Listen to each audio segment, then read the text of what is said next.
it's 62 years, surprising. It hasn't happened for more than 60 years in France. Extraordinary situation. I mean, yesterday we were here talking about South Korea, which is normally seen as one of the most stable countries in the region. Politically, that was going crazy. Today it's France. What's happening around the world would be my question. But what has happened here is the Prime Minister Michel Barnier. He's only been in power for 90 days. He was handpicked by the President, Emmanuel Macron.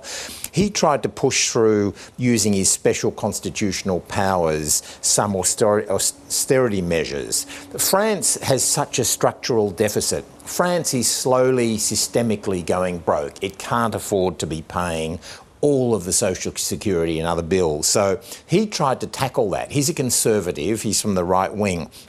And France's public sector deficit is now 5.6% of GDP. It's going over 6% next year, which is very high. The European Union has a 3% limit on deficits, saying they shouldn't go higher. So he decided, I'm going to do something audacious and tackle it.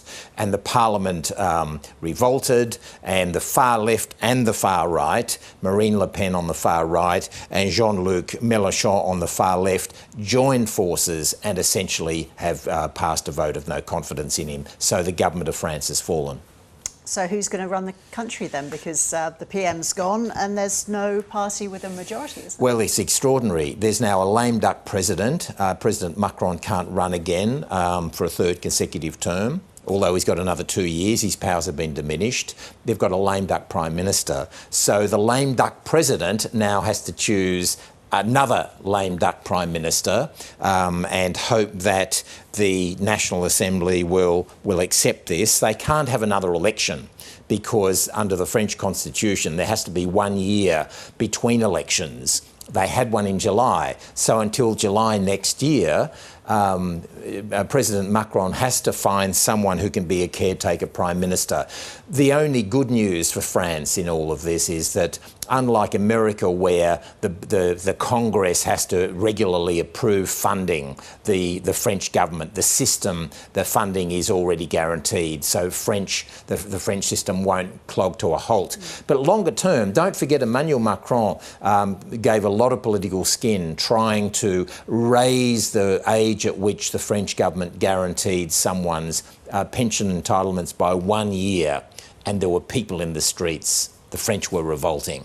And now his Prime Minister has tried to do a similar thing on austerity. Unless someone tackles that budget, a beautiful country, the second largest economy in Europe, is going broke.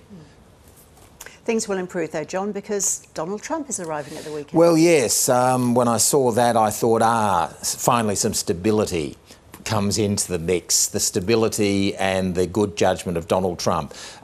That's a slight joke there. Look, he's not president yet, president-elect. Let's see what he does. All roads are leading to Trump at the moment. Everybody in America and Ukraine and the Middle East is waiting to see what Donald Trump does. France will not be one of his priorities.